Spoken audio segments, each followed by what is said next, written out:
Hello hello hello hello, स्वागत है आप सभी का सरल एकेडमी में। आज है हमारा लेक्चर नंबर 15 और ये इस चैप्टर का अंतिम लेक्चर होने वाला है। तो स्टार्ट करने से पहले आपको कुछ बातें बता दूं कि आज के इस लेक्चर में क्योंकि थंबनेल में सारी चीजें लिखना पॉसिबल नहीं है, तो मैं पहले स्टार्ट में बता दूं कि काफी सारी चीजें होने वाली है। सबसे पहले हम सम सम परसारी तो बाद में पढ़ेंगे। सबसे पहले जो जिक्र होगा वो होगा सम परसारी विलियन के बारे में, है ना। कुछ आज के जो गहन टॉपिक है उन पर बात करेंगे। दूसरा होगा, या पहला हम मान लेंगे प्रतिलोम पराशरण दाब, है ना। सबसे पहले हम मान लेंगे, या इसे आखिरी में कवर करते हैं, प्रतिलोम पराशरण दाब। जैसा तुम बोलो वैसा ही कर लेंगे। प्रतिलोम पराशरण दाब के बारे में बात होगी। तो मैं ये सोच रहा हूं क्यों ना प्रतिलोम पराशरण दाब को अपन पहले पढ़े ना। फर्स्ट में जो हम पढ़ेंगे वो होगा प्रतिलोम पराशरण दाब। तो इसके अंदर का अपन पॉइंट मिटा दे, यहां पर इसे कर देते हैं फर्स्ट टॉपिक, ये कर देते हैं सेकंड टॉपिक। इसी के अंदर पर आपको देखने को मिलेगा अति परासारी विलयन और अल्प परासारी विलयन। ठीक है, अति परासारी विलयन और अल्प परासारी विलयन। एंड द लास्ट में सबसे बड़ी हेडिंग होगी असामान्य मोलर द्रव्यमान की। असमान मोलर द्रव्यमान, क्या हो गया भैया, मैं तेज लिख रहा हूं क्या। असमान मोलर द्रव्यमान, जिसके अंतर्गत जो आपको पढ़ना है वो पढ़ना है वांट ऑफ गुणांक। क्या पढ़ना है बेटा, वांट ऑफ गुणांक। इससे काफी सारे ऑब्जेक्टिव देखने को मिलते हैं परीक्षा में वांट ऑफ गुणांक से। तो ये सारी चीजें आज के इस लेक्चर में हम एक एक करके कवर करने वाले हैं। चूंकि मैं पहले ही आपको बता चुका हूं कि this is last video of solution chapter. ठीक है, सॉल्यूशन का ये लास्ट चैप्टर है। अब आप बोलेंगे सर न्यूमेरिकल का क्या होगा। गुड इवनिंग बेटा हिमांशी चौरिया। आप बोलेंगे न्यूमेरिकल का क्या होगा, तो चिंता मत करना, बिल्कुल मेरे ऊपर भरोसा रखेंगे आप लोग। आपको न्यूमेरिकल की प्रैक्टिस भी सर ही करवाएंगे।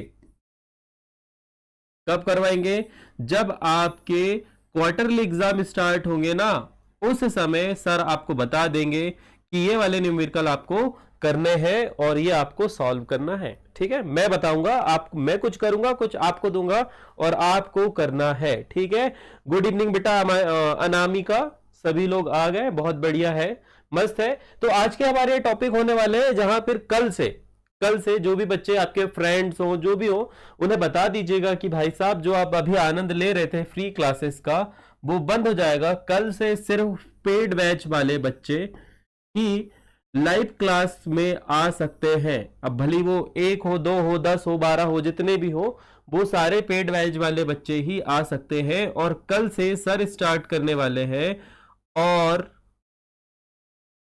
ऑर्गेनिक केमिस्ट्री का मेन चैप्टर कल से सर स्टार्ट करने वाले हैं। ऑर्गेनिक केमिस्ट्री का main chapter, that is hello, ओहो, एल्केन्स और हेलो एरीन्स। ठीक है, ये दो जो आपके सामने लिखे हुए हैं। गुड इवनिंग बेटा अतुल, चलिए अतुल ऑफलाइन वाला बच्चा है। तो ये सारी चीजें कल से स्टार्ट हो जाएंगे और सिर्फ जो लाइव स्ट्रीम की लिंक है वो आपको मिल जाएगी। ठीक है, बात सही है। तो आपको एक ग्रुप में ऐड कर दिया जाएगा। आप लोगों से सभी से मेरी बड़ी दिली रिक्वेस्ट है, जो बच्चे ऑनलाइन हमसे जुड़े हुए हैं, जिन्होंने पेड बैच लिया हुआ है, वो टेलीग्राम पे हमें हाय लिख के मैसेज करेंगे। ठीक है, वो नंबर जो आपके सामने दिख रहा है ना, उसे सेव कर लो, उसे सेव कर लो, 7024066348 066। चलो यहाँ 66 लिखना भूल गए हम। इस पर मैसेज कर दो कि सर हमने टेलीग्राम इंस्टॉल कर लिया है और ये हमारा नाम है, तो मैं आपको ऐड कर दूंगा उस ग्रुप पे।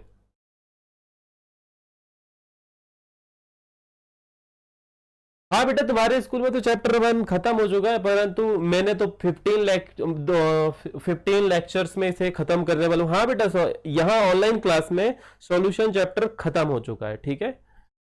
ऑनलाइन क्लास में सॉल्यूशन चैप्टर बिल्कुल आज समाप्त हो जाएगा। आज इसका कल्याण मैं कर ही दूंगा, आप लोग भी मेरे साथ में करेंगे, ठीक है।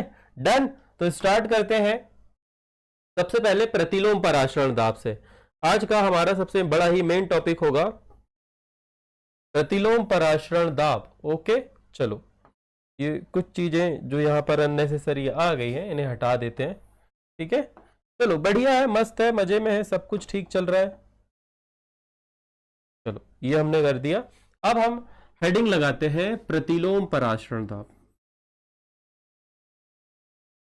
आप लोग हेडिंग लगा लीजिएगा बेटा, प्रतिलोम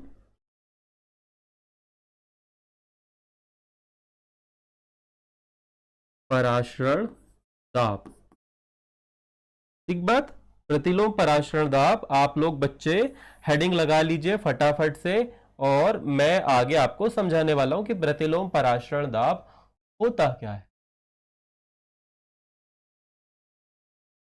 और इसका प्रयोग कहां पर होता है। इसका प्रयोग कहां पर होता है तो कल आज सर बिल्कुल स्पीड मोड पे पढ़ाएंगे, आपको काफी सारी चीजें पहले से ही पता है ना।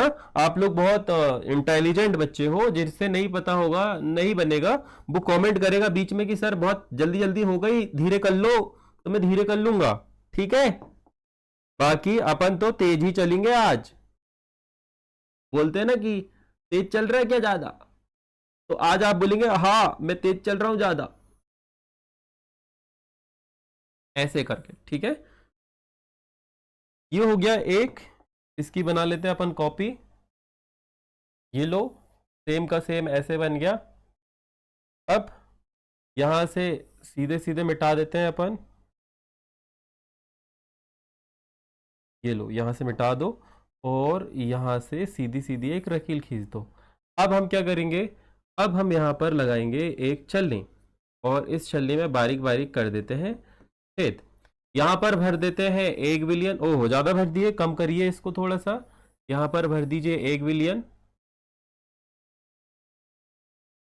ठीक है। और इस विलियन में किसी भी प्रकार की अशुद्धि नहीं है, ठीक है। इस विलियन में किसी भी प्रकार की कोई अशुद्धि नहीं है, इसका मतलब ये शुद्ध जल है। कैसा है बेटा, शुद्ध जल है। और यदि हो भी, मान लो हो भी विलियन, तो तनु विलियन है। कैसा विलियन है, तनु विलियन, जिसमें विलय पदार्थ के जो कण है वो अपेक्षाकृत बहुत कम है। Got it. अब आगे बढ़ते हैं अपन यहां पर क्या करते हैं बच्चे, यहां पर एक और विलियन ले लेते हैं और इस विलियन में अपन काफी सारे कण दूसरे यानी कि अशुद्धियां और अलग अलग चीजें ऐड कर देते हैं, जैसे कि गंदा पानी। क्या बोल सकते हो आप इसे, गंदा पानी। अब आपने देखा होगा, आप लोगों को एक बात पता है कि ये शुद्ध जल है, यानी कि आप इसे मान लो तनु विलियन। क्या मान लो, तनु विलियन। अशुद्धि तो होगी परंतु अपेक्षाकृत कम होगी, बहुत कम होगी, ठीक है। और यह है गंदा पानी, इसमें अशुद्धि बहुत ज्यादा है। कैसा है बेटा, अशुद्धि बहुत ही ज्यादा है। अब तुम्हें पता है कि पराशरण का प्रवाह जो है वो कम सांद्र विलियन से अधिक सांद्र की विलियन की ओर विलायक का प्रवाह ही क्या कहलाता है, पराशरण। यानी कि जो विलायक के कण होंगे वो इस ओर आएंगे ना, इस ओर आएंगे। ये जो विलायक के कण है साफ पानी से गंदे पानी की ओर आएंगे, ठीक है। अब क्या होगा बच्चा, अब आपको पता है कि आप ये जो साफ पानी है गंदे पानी में मिलेगा, तो आपको क्या करना होगा, रोकना पड़ेगा। तो आप इसे रोकने के लिए क्या लगाओगे, आप यहां पर इसे रोकने के लिए दाब लगाओगे। तो यही जो लगाया गया दाब है, यही जो दाब आपने लगाया, इसे ही आप लोग क्या कहते हैं, इसे ही आप बोलते हैं पराशरण दाब। इसे ही आप क्या बोलते हैं, पराशरण दाब। इसे काय से दर्शाते हैं, इसे पाई से दर्शाते हैं, ठीक है। ये जो यहां पर प्रवाह इस ओर हो रहा है इसे बोला जाता है पराशरण। ये कल भी मैं आपको बता चुका हूं, ठीक है। अब क्या होगा, ये इस ओर प्रवाह आ रहा था, इसे रोकने के लिए आपने दाब लगाया, ये कहलाया पराशरण दाब। अब जरूरी थोड़ी ना बेटा कि आपने जो दाब लगाया उससे विलायक के कण रुक ही जाएंगे। अर्थात आप जब दाब लगा रहे थे, आप जब दाब लगा रहे थे तो ये शुद्ध पानी जो है अशुद्ध की ओर आने आ रहा था, पहले आ रहा था, जब आपने लगाया तो वो रुक गया। परंतु कभी कभी जो पराशरण दाब है ना, ये अधिक भी लग जाता है। आपको बोला गया था कि बेटा आपको सिर्फ ये शुद्ध पानी के कण गंदे पानी में नहीं आने देने, नहीं आने देना। आपने इतना तेज दाब लगा दिया, आपने इतना तेज दाब लगा दिया कि जो अशुद्ध जल है ना, ये जो गंदा पानी है ना, इसमें गंदगी इसी ओर रुक गई और इससे अंदर से, इसके अंदर से शुद्ध पानी जो है वो निकल के इस ओर चला गया। समझ पा रहे हो मैं क्या कह रहा हूं? जस्ट लाइक आपके घर में जो पानी का फिल्टर होता है, ठीक है, वो क्या करता है, वो इसी सिद्धांत पे तो काम करता है। पानी में बहुत सारे गंदे पानी होते हैं और छन्नी में जो है वो क्या करती है, गंदगी को बाहर ही रोक लेती है और उसमें से सिर्फ विलायक के कण यानी कि शुद्ध पानी को जाने देती है। तो यहां पर ये फिल्टर है जिस पर साफ पानी भरा हुआ है, ठीक है। अब ये साफ पानी वापस इस ओर थोड़ी ना जा सकता है। गंदे पानी में इतना अधिक पराशरण दाब लगाया जाएगा, इतना अधिक पराशरण दाब लगाया जाएगा कि जो गंदा पानी है, जो आपका सांद्र विलयन है, मैं अब गंदा पानी बोलना बंद करूंगा, मैं बोलूंगा जो सांद्र विलयन है, उसमें से विलायक के कण, उसमें से विलायक के कण, विलायक के कण जो है वो कम सांद्र यानी कि तनु विलयन की ओर प्रवाहित होने लगे और इसी घटना को प्रतिलोम पराशरण दाब कहते हैं। इसी घटना को क्या कहा जाता है? प्रतिलोम पराशरण दाब। नॉर्मली टेक्निकली हमें पराशरण के लिए पराशरण को रोकने के लिए, यानी कि तनु विलयन में से विलायक के कणों को सांद्र विलयन की ओर आना यानी कि आना जो घटना है वो कहलाती है पराशरण दाब। सॉरी, पराशरण क्या हो रहा है मुझे, ये जो तनु विलयन है इसमें से विलायक के कण जो है वो सांद्र विलयन की ओर आते हैं, इस प्रवाह को पराशरण कहते हैं। अब ये पराशरण ना हो इसके लिए हम एक दाब लगाते हैं, उस लगाए गए दाब को पराशरण दाब कहते हैं। कभी कभी ऐसा होता है कि पराशरण दाब जो है वो रोकने के बजाय बहुत अधिक मात्रा में लग जाता है, जिस कारण से जो आपका सांद्र विलयन है उसमें से विलायक के कण तनु विलयन की ओर चले जाते हैं और इसी घटना को विपरीत प्रतिलोम या विपरीत पराशरण दाब कहते हैं और इसका उपयोग जल के शुद्धिकरण के लिए किया जाता है। किसके लिए किया जाता है? जल के शुद्धिकरण। कौन सा जल? समुद्री जल, ठीक है। इसे शुद्ध हिंदी में शुद्ध एक बहुत अच्छा शब्द तो क्या बोलते हैं, विलवणीकरण के नाम से इसे बोला गया, हमारी बुक में इसे बोला गया है विलवणीकरण, ठीक है। एक होता है नमक मिलाना, उसे बोला जाता है लवणीकरण, और जब हम नमक से पानी बाहर करते हैं तो उसे बोला जाता है विलवणीकरण। तो ये हिंदी टेक्स्ट है, इस प्रकार से आपको इसे लिखना है, ठीक है। पानी को साफ करने के लिए लगाया गया दाब प्रतिलोम पराशरण दाब कहलाता है। ठीक बात, आपने परिभाषा लिख लेनी है। आपके पास में नोट्स यानी ड्राइव का एक्सेस सर ने देके रखा है, आप वहां से नोट्स लिख सकते हैं या फिर मैंने जो लेक्चर आपको बताया उससे भी आप इसे समझ सकते हैं बच्चा, ठीक है। मेरा काम तुम्हें समझाने का था, नोट्स आपको ऑलरेडी दे दिए गए हैं, कोई भी दिक्कत हो वहां से देख सकते हो, मिला सकते हो, ठीक है। अब बात करते हैं हम समपरासारी विलयन की। किसकी बात करते हैं? समपरासारी विलयन की, और फिर बाद में अतिपरासारी और अल्पपरासारी। And the last on the least, oh, इसे यहां पर ऐसे मिला दो, इसे यहां पर ऐसे मिला दो। चित्र बनना बहुत जरूरी है, मैं अपने ऑफलाइन स्टूडेंट्स को भी कहता हूं, मैं आप लोगों को भी कह रहा हूं कि चित्र बहुत जरूरी है भाई साहब। चित्र बनना चाहिए दिमाग में, केमिस्ट्री हो, फिजिक्स हो, बायोलॉजी हो, जब तक आप इमेजिन नहीं करोगे। मैं बार बार बच्चों को बोलता हूं कि आप लोगों को लेक्चर इस प्रकार से अटेंड करना है कि जैसे आप थिएटर में पैसे देके मूवी देखते हो ना, पैसे देके मूवीज देखते हो ना थिएटर्स में, क्या होता है, आप जब 3 घंटे की मूवी या 4 घंटे की मूवी देख के आते हो, ठीक है, तो you can explain scene by scene, the movies. ठीक है, कैसे कि सर वो ना इंटरवल के बाद में हीरो आया था, और हीरो ऐसे ही नहीं आया था, हीरो जेडएमआर में आया था, करिश्मा गाड़ी में आया था। कैसे आया था?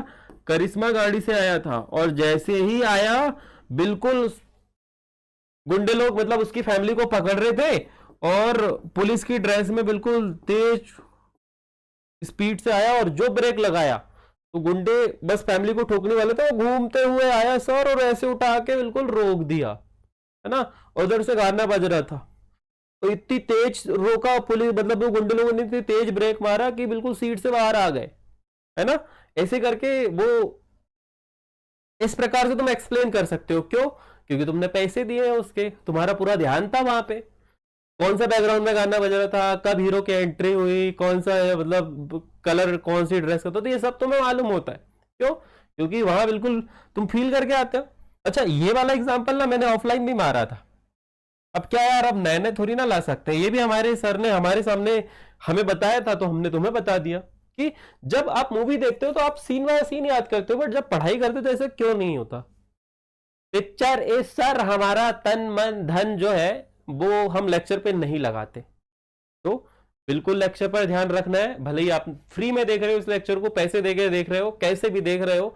अभी तो पेड बैच वाले देख रहे हैं, बाद में जब भी ये पब्लिश होगा यूट्यूब पर, तो फ्री वाले भी देखेंगे। तो बेटा पूरा ध्यान लगा के देखना, ठीक है। आपने भले ही पैसे नहीं दिए हो, परंतु आप इसका सब आप समय जरूर दे रहे हो ना इस चीज पे।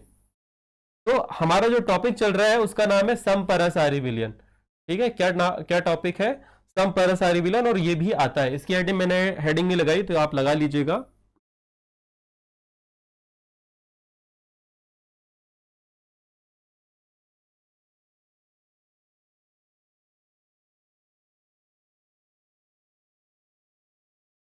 अच्छा, कमेंट में जरा ये जो मैं स्टोरी तुम्हें बता रहा था, ये किसी मूवी की है, बड़ी आती है एक चैनल पे, बहुत ज्यादा आती है। नाम लिख के बता सकते हो क्या? मैं भी तो देखूं कि आपका नॉलेज कैसा है, कैसा है आपका नॉलेज। कुछ बच्चों का होगा, कुछ जो बच्चे देखते हैं। चलो बढ़िया है। तुम लोग कमेंट क्यों नहीं कर रहे हो भाई? हो कि नहीं? हो कि नहीं? हो तो कमेंट करो।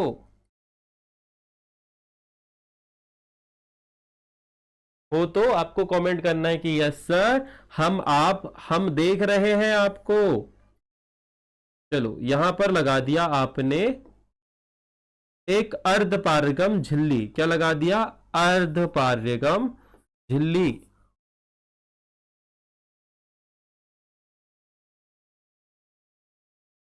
ये लो, ये अर्धपारगम झिल्ली जो है वो आपने लगा दिया। अर्धपारगम झिल्ली की परिभाषा कल ही आपने बताए थे, हाँ हिमांशी है।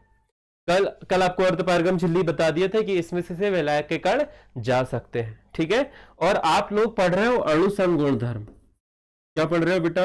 अणुसंख गुणधर्म। यदि आपने एक एक लेक्चर देखा होगा तो आपको पता होगा अणुसंख गुणधर्म जो है किसी विलियन में उपस्थित, विलियन में किसी विलियन के निश्चित आयतन में उपस्थित विलय के कण जो है उसका अणुसंख गुणधर्म कहलाते हैं। ठीक है, विलय के कण यानी कि ऑलमोस्ट विलय के मोल, क्या कहते हैं हम उन्हें? विलय के मोल कहते हैं। ठीक बात।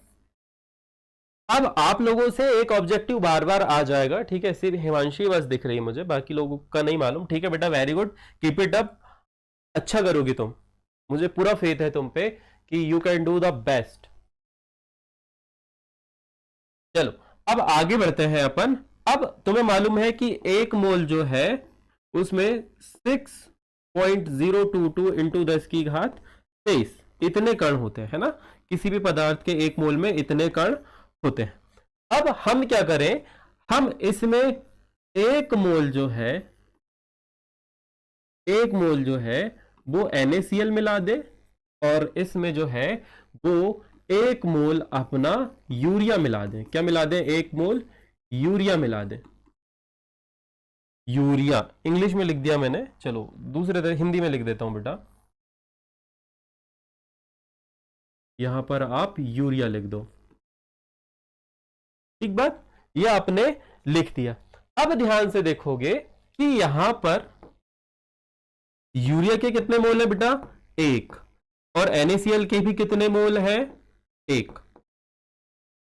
मतलब दोनों में कण की संख्या कितनी है, इतनी। और अणुसंग गुणधर्म किस पर निर्भर करते हैं, विलय के कणों की संख्या पर, ना कि उनकी प्रकृति पर।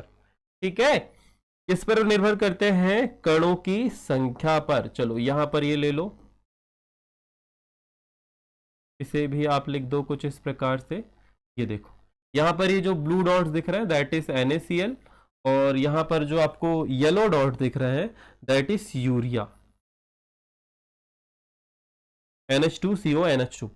ठीक बात, दोनों में कणों की संख्या बराबर है, अर्थात इन दोनों का आयतन निश्चित है, और इन निश्चित आयतनों में विलय के जो मोल है यानी कि विलय के जो कण है उनकी संख्या बराबर है। मोल तो मैं बता दूं, मोल कणों की संख्या को जस्टिफाई करता है, ना कि द्रव्यमान को। ठीक है, यहां पर कण 1 मोल में सभी पदार्थ के कणों की संख्या एक सी होती है, परंतु द्रव्यमान अलग अलग हो सकता है। जैसे कि NaCl का 1 मोल जो है वो 58 ग्राम का होता है, ठीक है, कार्बन का 12 ग्राम का होता है। इस प्रकार से आप इसे समझ सकते हो। तो यहां पर कणों की संख्या बराबर है, और जब आपके सामने ऐसी स्थिति आ जाना बेटा कि आपको ऑब्जेक्टिव में बोले कि 1 मोल NaCl और 1 मोल यूरिया कैसे विलयन है, तो आंख बंद करके वहां पर लिख के जाना समपरासारी विलयन। क्यों, क्योंकि यहां पर जब ये विलय के कण इस ओर आएंगे तो उसके साथ में विलय के कण भी आएंगे, और इस ओर से जब इस वाले विलय के कण आएंगे तो उसके साथ विलय के कण भी आएंगे, और दोनों में कणों की संख्या कैसी है, बराबर। कैसी है, बराबर। तो ना विलय के कण इस ओर आ पाएंगे, यानी कि इस विलयन से विलय के कण ना तो इस ओर आ पाएंगे, ना ही इस विलयन से विलय के कण इस ओर आ पाएंगे। अर्थात ये दोनों ऐसे विलयन हैं जिसमें विलय के कण अर्धपारगम झिल्ली से एक दूसरे विलयन के अंदर नहीं जा सकते, और ऐसे ही विलयन को समपरासारी विलयन कहते हैं। क्या कहते हैं, समपरासारी विलयन। किताब में इसकी परिभाषा कुछ इस प्रकार से लिखी है बेटा कि ऐसे दो विलयन जिनका पराशरण दाब समान हो समपरासारी विलयन कहलाते हैं। दिए गए ताप पर पराशरण दाब समान हो समपरासारी विलयन कहलाता है। अर्थात कि किसी दो विलयनों में से विलायक के कण ना तो एक विलयन दोनों विलयनों को आर पार ना कर पाए, यहां पे बोल सकते हो कि विलायक के कण अर्धपारगम झिल्ली में से एक दूसरे विलयन की ओर ना जा सके,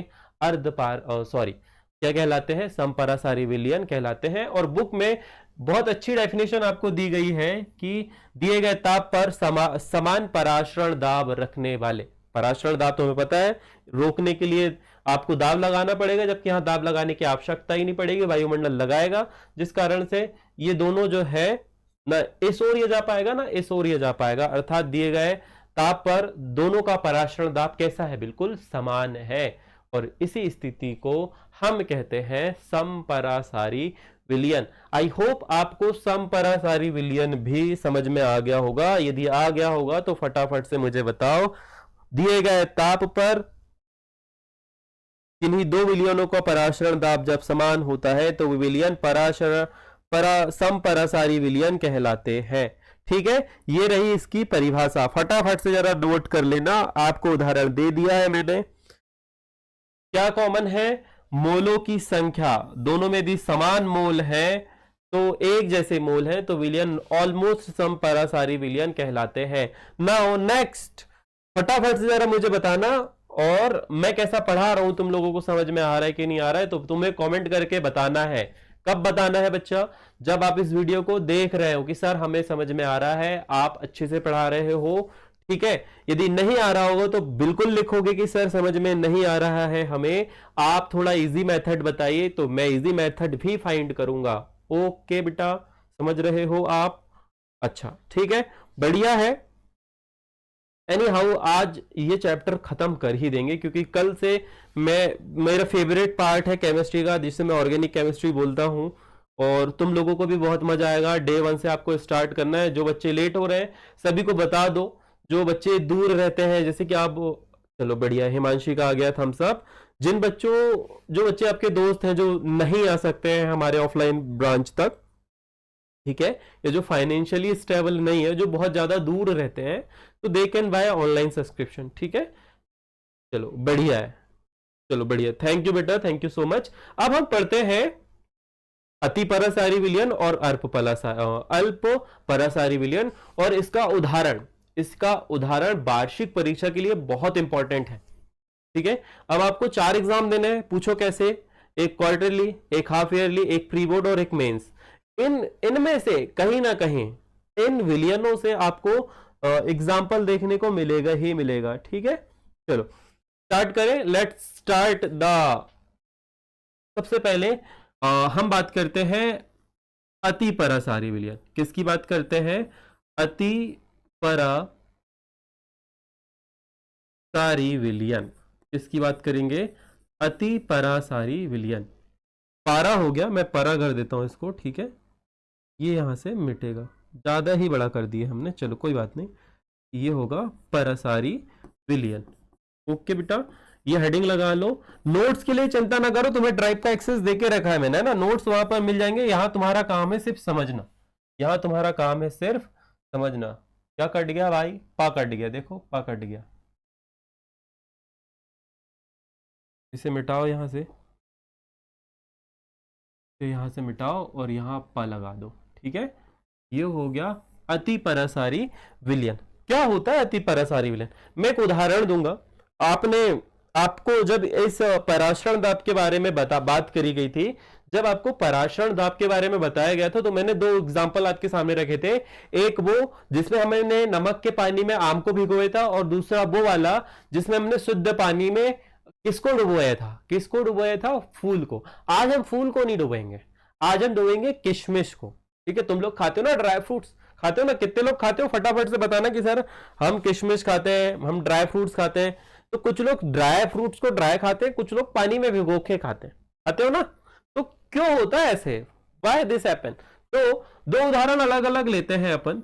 आपकी बुक में कोशिका का उदाहरण लिया गया है, आपकी बुक में कोशिका का उदाहरण लिया गया है, और कुछ जगह पर ये वाला उदाहरण भी लिया गया है। ठीक है, तो कोशिका वाला भी समझ लेंगे अपन, और ये नॉर्मल वाला जो है वो भी समझ लेंगे। दोनों आपको समझाऊंगा मैं, दोनों आपको समझा दूंगा। ठीक है बेटा, बिल्कुल चिंता नहीं करोगे आप।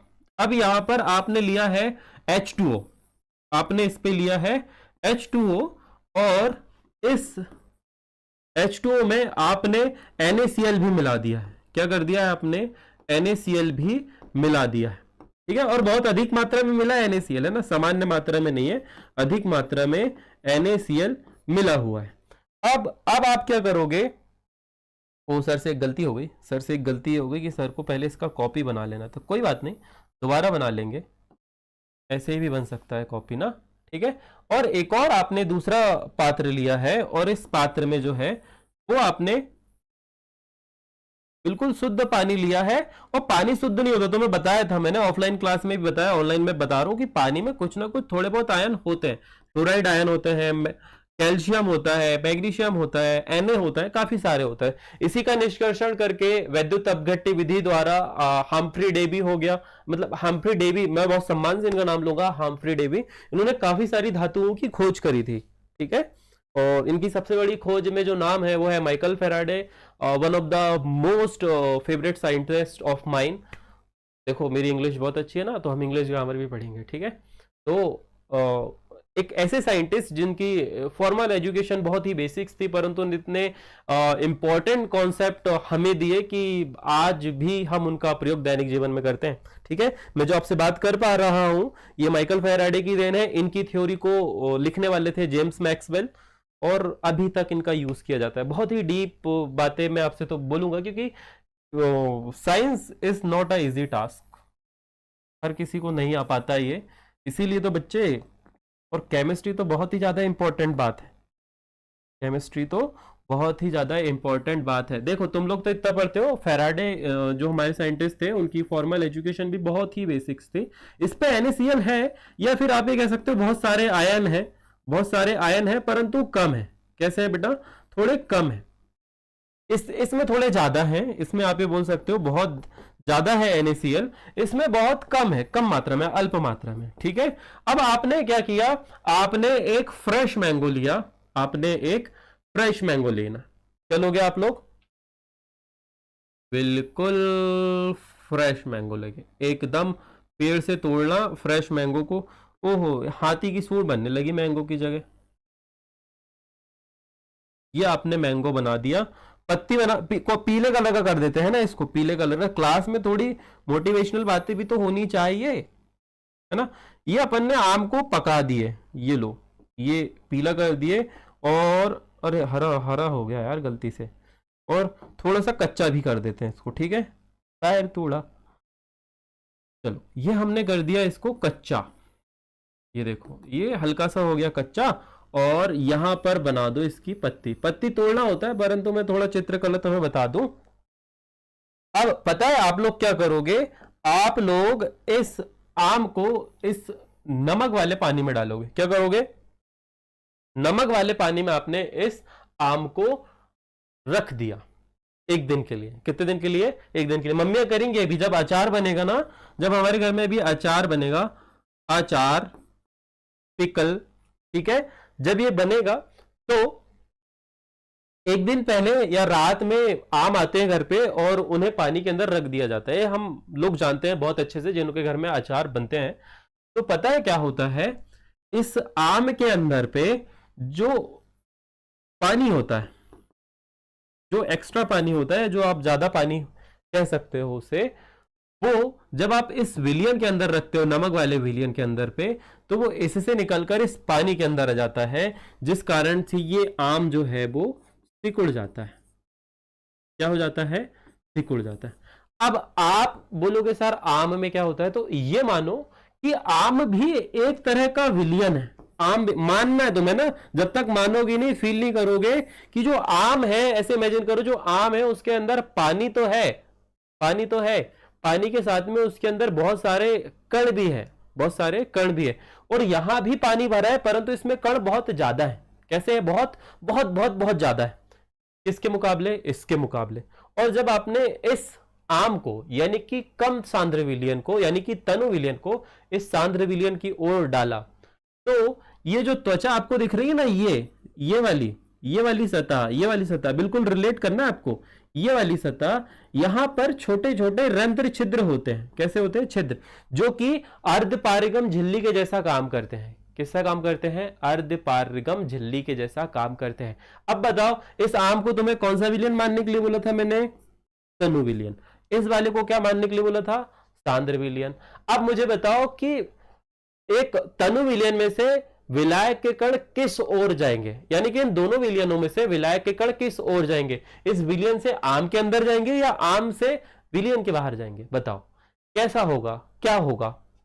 आई होप सो यहां पर जो एक्स्ट्रा पानी होगा, जो पानी होगा वो इससे निकलकर इस विलियन के अंदर चला जाएगा, जिस कारण से ये आम सिकुड़ जाएगा, जिस कारण से ये आम सिकुड़ जाएगा।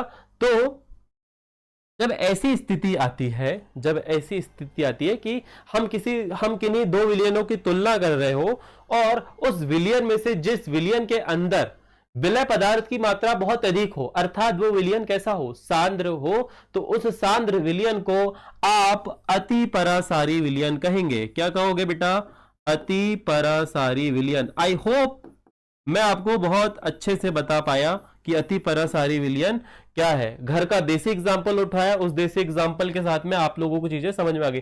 अब दूसरा केस लेते हैं, केस नंबर 2, सेकंड केस, ठीक है। आपने अंगूर लिया, उसको सुखा लिया, सुखाने के बाद में वो ड्राई फ्रूट्स बन गया। अब वो उस ड्राई फ्रूट्स को आप लोग किशमिश कहते हो। क्या कहते हो बेटा, किशमिश कहते हो, ठीक है।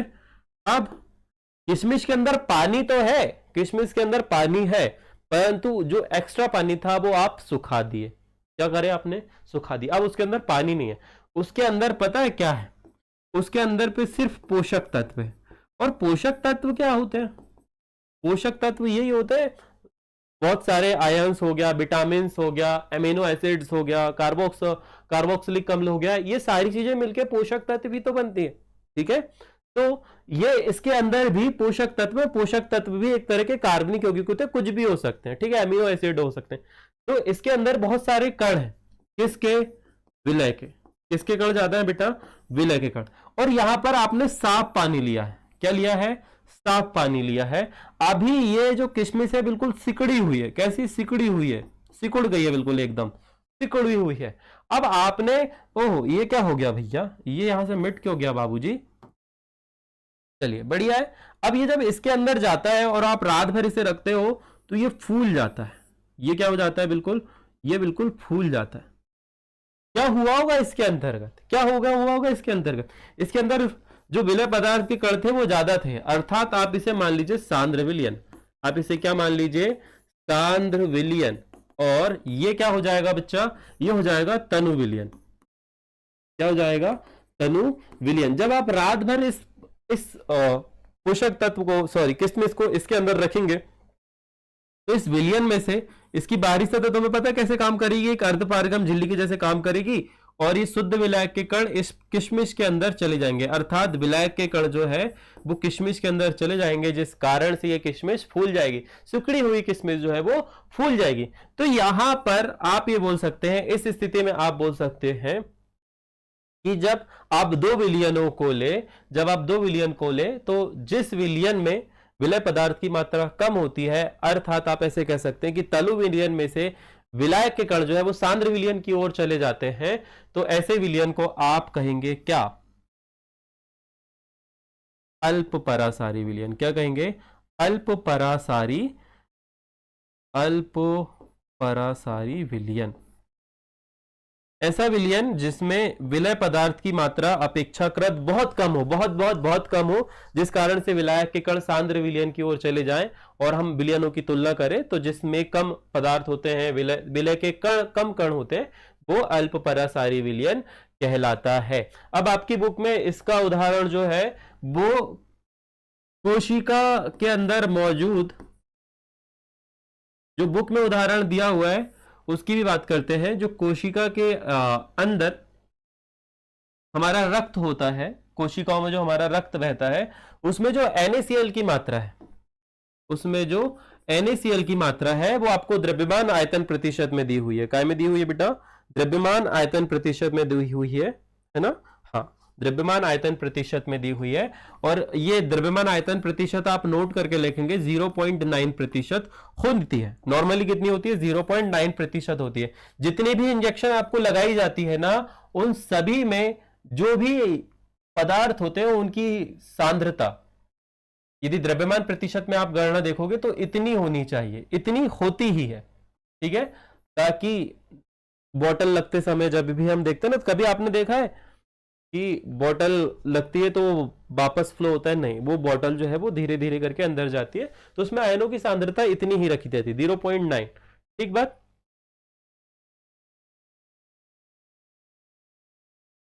सर परिभाषा एक बार फिर से बोलूं? परिभाषा बेटा किसकी बोलना है? किसकी बोलना है बताओ? किसकी बोलना है परिभाषा? फटाफट से मुझे बताओ किसकी परिभाषा बोलूं, वो मुझे बता दीजिएगा।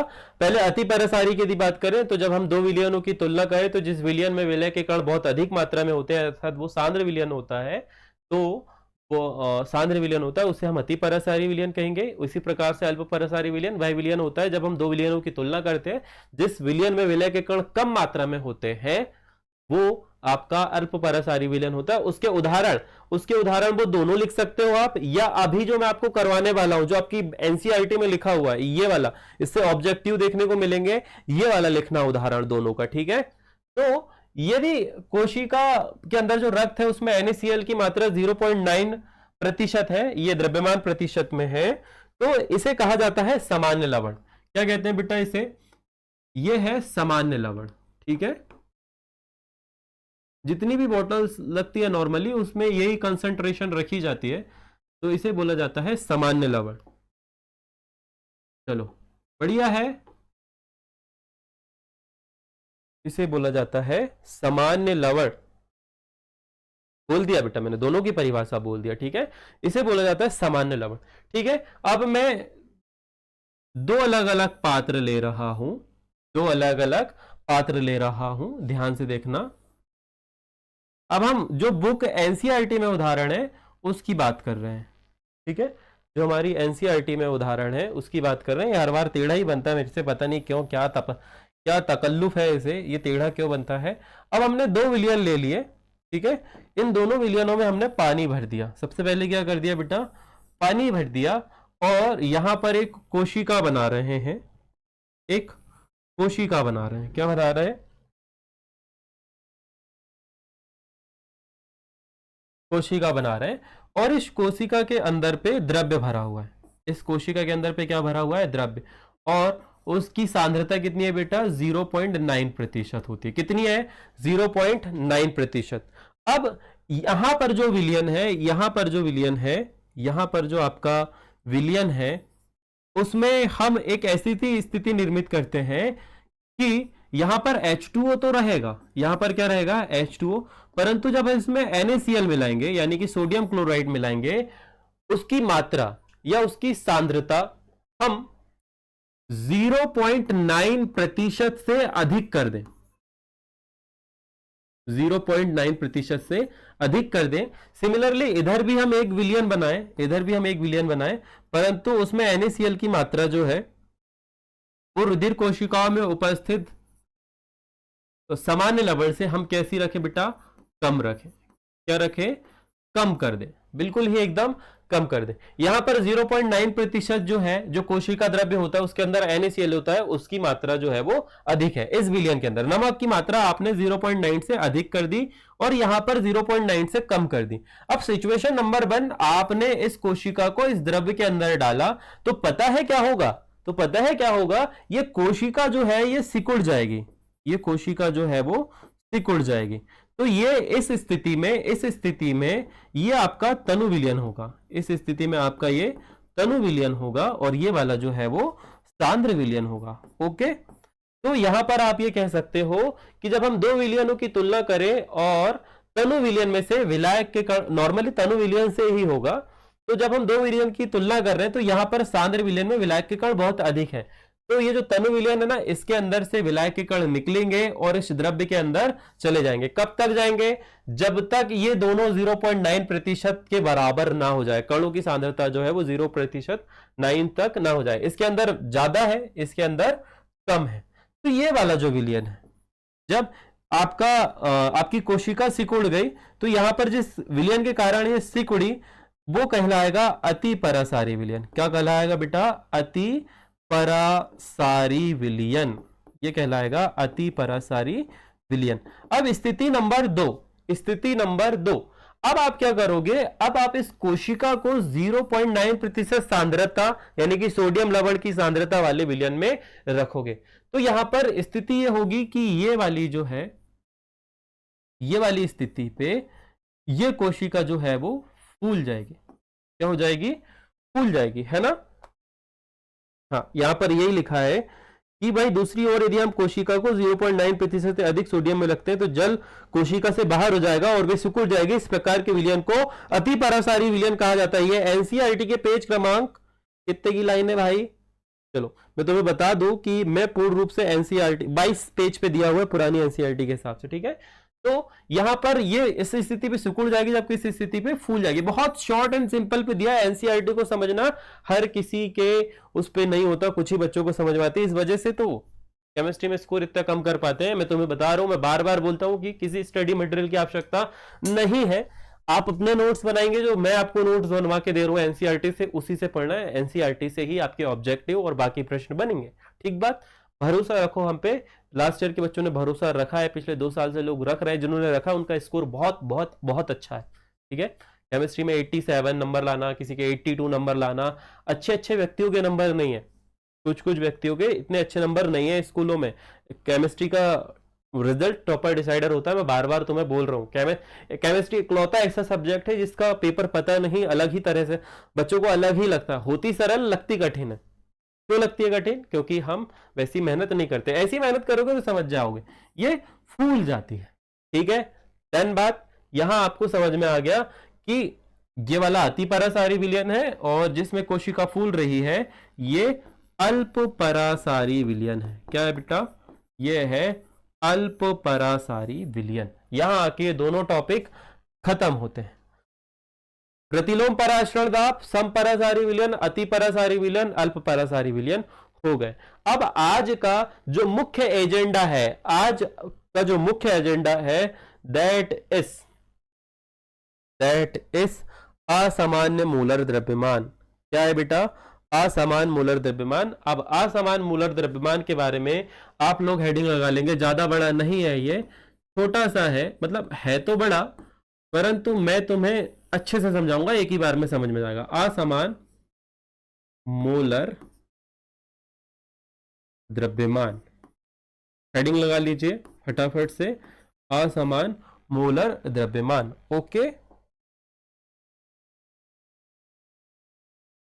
ये रही आपकी हेडिंग। इतनी स्पीड से यदि हमने बढ़ाया बेटा तो ऑलमोस्ट, मतलब जिस स्पीड से ये लेक्चर जा रहा है, यदि स्पीड से हमने पढ़ाना शुरू कर दिया ना, तो तुम्हारे जो लेक्चर है, मतलब जो तुम्हारे चैप्टर है ना, वो ऑलमोस्ट 4 से 5 महीने में पूरा केमिस्ट्री का चैप्टर ही खत्म हो जाएंगे। नॉर्मली मैं थोड़ा धीरे धीरे समझाने की कोशिश करता हूं, आज भी धीरे ही समझा रहे, परंतु तुम्हें समझ में आ रहा होगा ना, सभी लोगों को आज की जो बातें हैं वो बड़ी नॉर्मल सी है। ठीक है, अभी असामान्य मूलर द्रव्यमान भी तुम्हें बहुत ऐसा खटाक से समझ में आएगा, बिल्कुल ही फटाफट समझ में आने वाली चीजें। क्या ज्यादा लंबा लंबा वो समझाऊंगा तो तुम लोगों को फिर ऊपर से जाएगा, और मैं नहीं चाहता कि ज्यादा बोल बोल के तुम लोगों के दिमाग में कंफ्यूजन क्रिएट हो। पानी आनी पी लो, पिछले 1 घंटे से पढ़ रहे हो, मैं भी बिल्कुल लगातार बोले जा रहा हूँ। ठीक है, मजा आ रहा है सरल एकेडमी के साथ में? फटाफट से कमेंट करके बताओगे कि हाँ सर मजा तो आ रहा है। मजा आ ही रहा है तो मत बोलना है ना।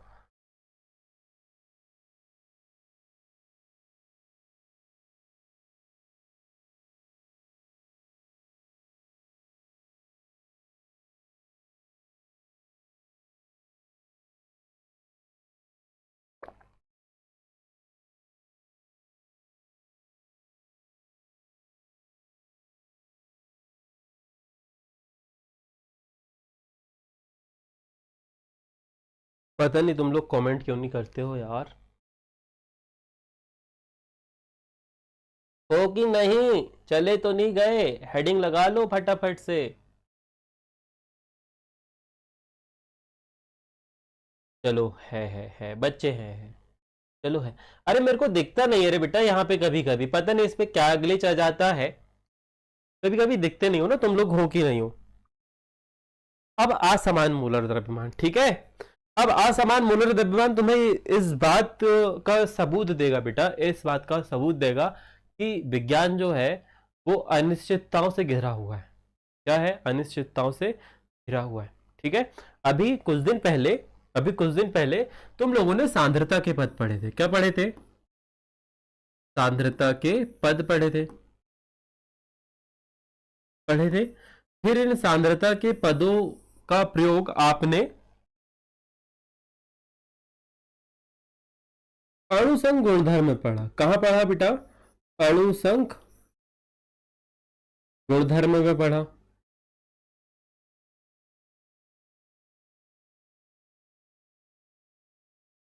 जैसे कि वाष्पदाब में अपेक्षिक अवनमन का संबंध आपने मोल अंश से करवा दिया, फिर आपने हिमांक में अवनमन और क्वथनांक में उन्नयन का संबंध मोललता से करवा दिया, फिर पराशरण दाब का मोलरता से करवा दिया, है ना। तो यहां पर अणुसंघ गुणधर्म में एक चीज तो कॉमन थी कि ये सारी चीजें विलय के विलय के कणों की संख्या पर निर्भर कर रहे थे, विलय के कणों की संख्या पर निर्भर कर रहे थे। और ये हमारे विलय कौन से हो रहे थे? अवाष्पशील पदार्थ, जैसे कि कौन? NaCl, है ना, एक अवाष्पशील पदार्थ। जैसे कि आपका शुगर C6, सॉरी ग्लूकोज लिख देता हूं, C6H12O6 ग्लूकोज, KCl। ठीक है, ऐसे पदार्थ हो रहे थे, यही सारी चीजें हो रही थी। ठीक है, तो ये क्या कर रहे थे? विलयन के अंदर जो शुद्ध विलायक है ना, विलयन के अंदर जो शुद्ध विलायक होते हैं जैसे कि जल, उनके कुछ गुणों को बदल दे रहे थे। उनका वाष्पदाब बदल जा रहा था, उनका हिमांक बदल जा रहा था, उनका क्वथनांक बदल जा रहा था। ठीक है, अब हम यहां पर पता है जैसे कि हमने एक विलयन बनाया, हमने क्या किया बच्चा?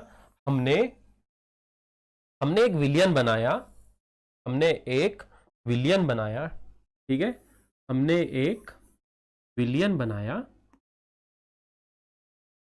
जिसमें पानी भरा हुआ था। हमने सबसे पहले विलायक लिया, शुद्ध विलायक, उसमें भरा था H2O। क्या भरा हुआ था बेटा? H2O भरा हुआ था। और इस पे हमने कुछ मात्रा में NaCl मिला दिया, हमने कुछ मात्रा में इस पे NaCl के कण मिला दिए, ठीक है, ये आपने NaCl मिला दिया, ठीक है।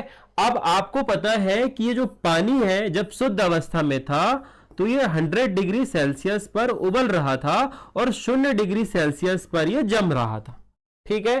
अब जब आपने इस पे नमक मिलाया होगा, जब आपने इसमें NaCl मिलाया होगा तो ये विलयन बन चुका होगा, है ना। तब ये क्या बन चुका होगा? विलयन बन चुका होगा। और उस समय आप ही कह सकते हो जो विलयन पहले 100 डिग्री तापमान पर उबल रहा था वो 110 डिग्री पर उबलेगा, और जो आपका जमने वाला पॉइंट है, जो फ्रीजिंग पॉइंट है, वो पहले 0 डिग्री पर जम रहा था, अब वो -5 या -6 पे जमेगा, है ना। ऐसे ही होगा।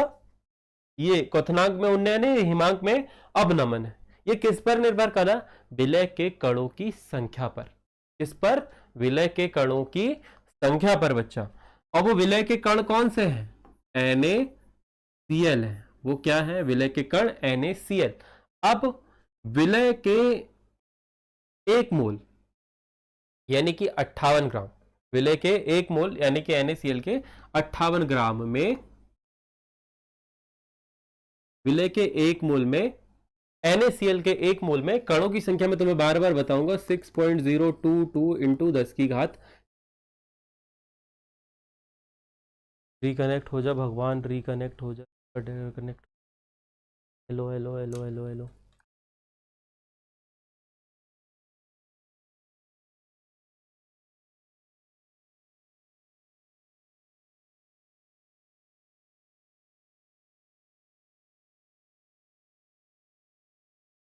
चलो देखो आ गया मैं वापस। Hello hello hello hello, are you guys listening? क्या आप लोग मुझे सुन पा रहे हैं?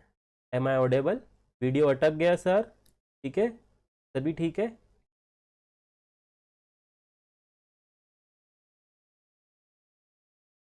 ओहो, फिर से अटक गया। फिर से क्या हो गया भाई? क्या दिक्कत हो गई?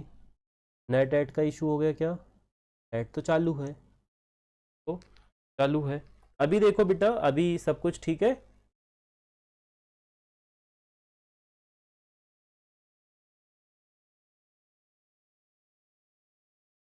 चलो 1 मिनट जरा रुकना है ना। इतनी अटक क्यों गया यार?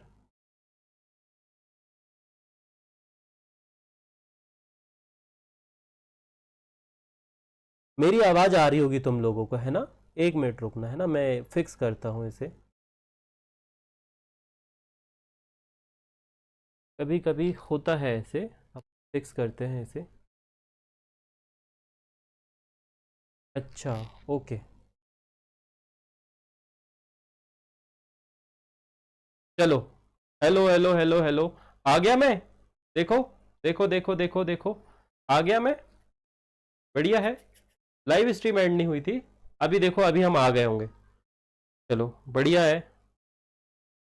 आ गया ना? हाँ हाँ हाँ हाँ, ठीक है, ओके, गॉट इट। कभी कभी टेक्निकली हो जाती है बड़े बड़े शहरों में से छोटी छोटी बातें।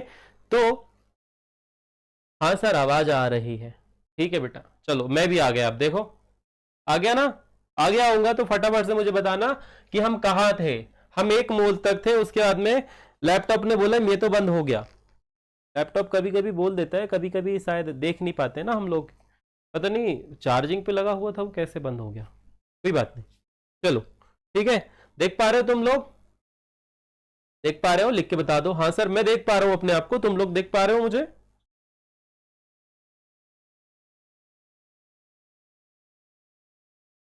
यस नो कुछ तो लिखो रे। हाँ सर, आवाज आ रही है। आप लोग मुझे देख पा रहे हो ना अब? चलो, देख पा रहे होंगे। I hope I am visible.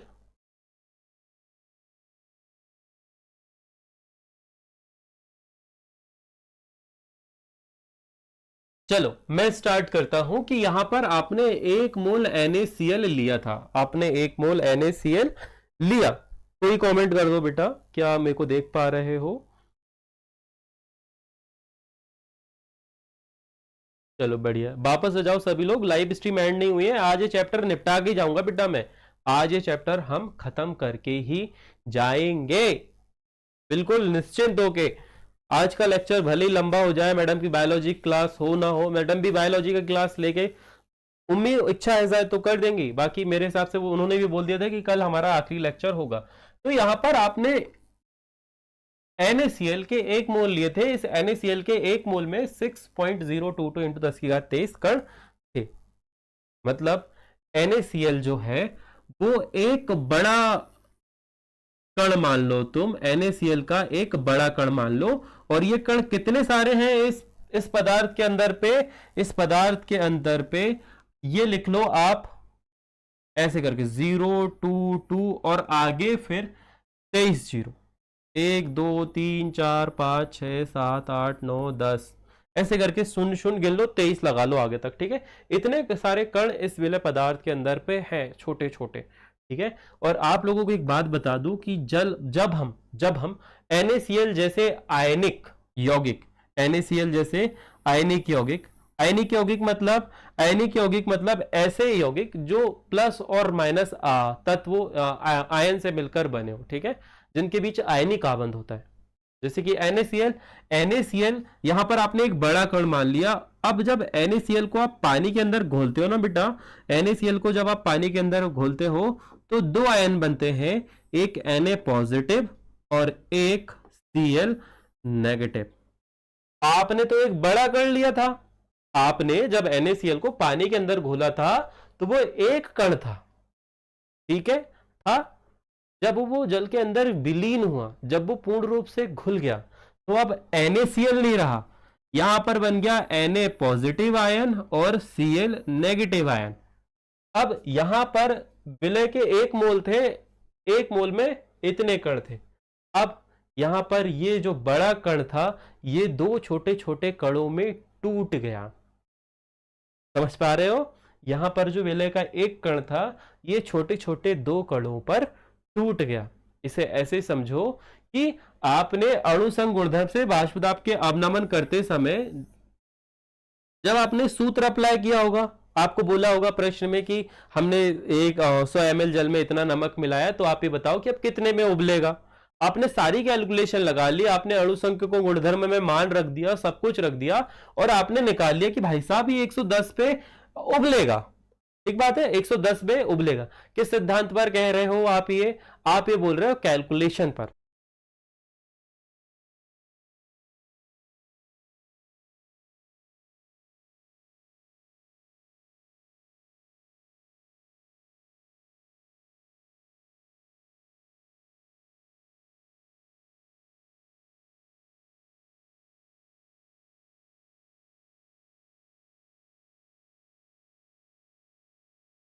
चलो 1 मिनट रुकना, अभी कोई दिक्कत नहीं है, मैं जस्ट चेक कर रहा हूँ कि ये लैपटॉप चार्ज हो रहा है कि नहीं हो रहा है। बस 1 मिनट है ना, 1 मिनट रहना, इसे जरा फिक्स कर दूं मैं।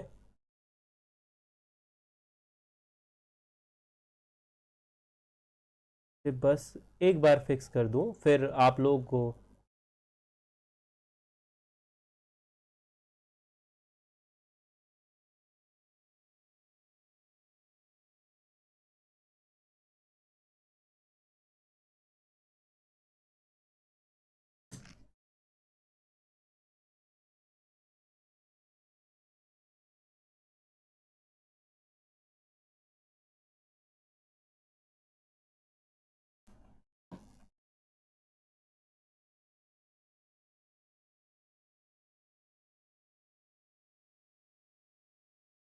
लाइन पर ही कहीं जाना नहीं बेटा, है ना, इसे जरा ठीक कर दूं मैं।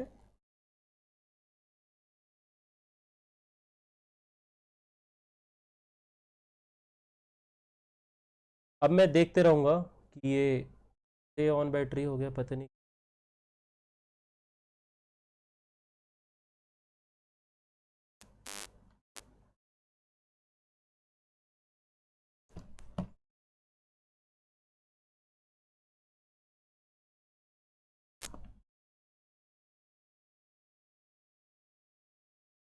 चलो, अभी अभी तो नहीं है ना दिक्कत, अभी तो आ रहे हैं ना हम।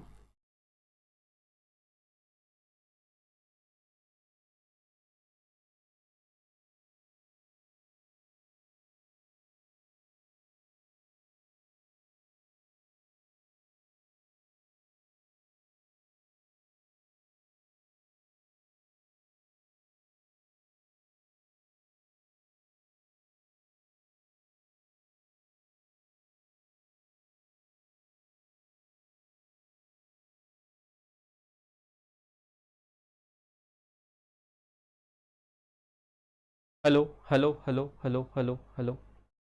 देखो अभी मैं देख रहा हूं तुम लोगों को, अभी देख रहा हूं कि नहीं?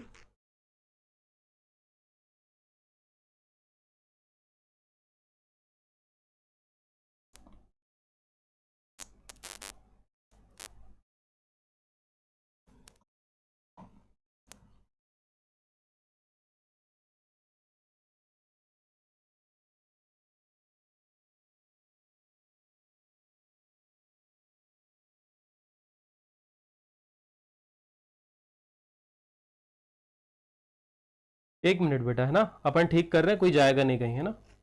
एक मिनट रुकना, मैं कर रहा हूँ इसे फिक्स।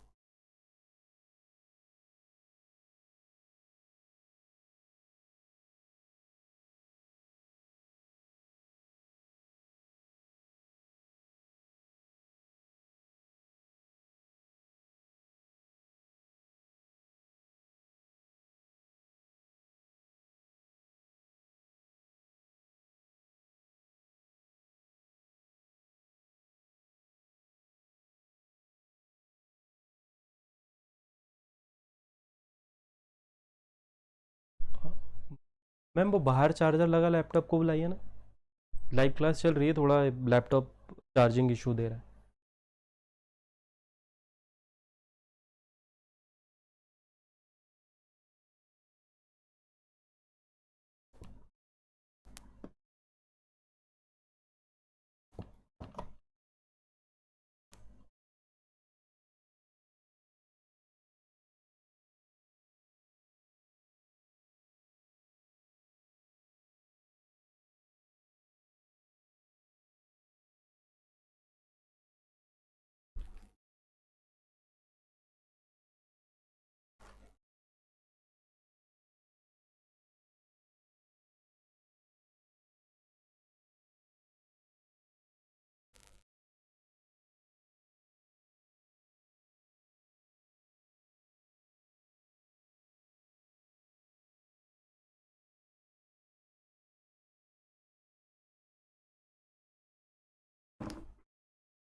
देखिए वहाँ पे, वहाँ से पास पड़ रहा है क्या?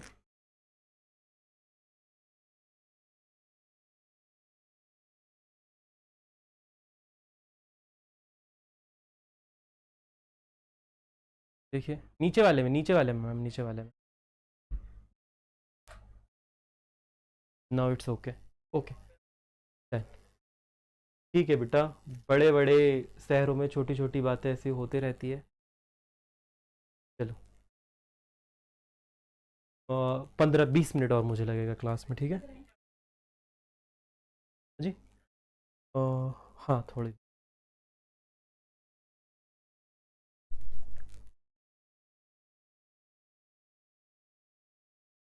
चलिए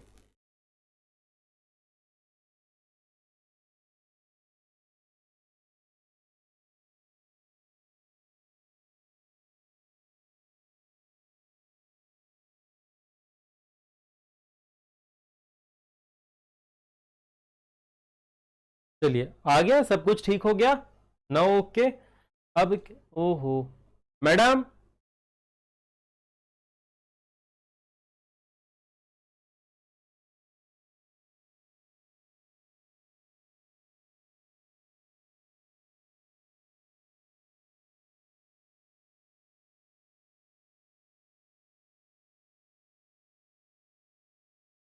hello hello hello hello hello hello.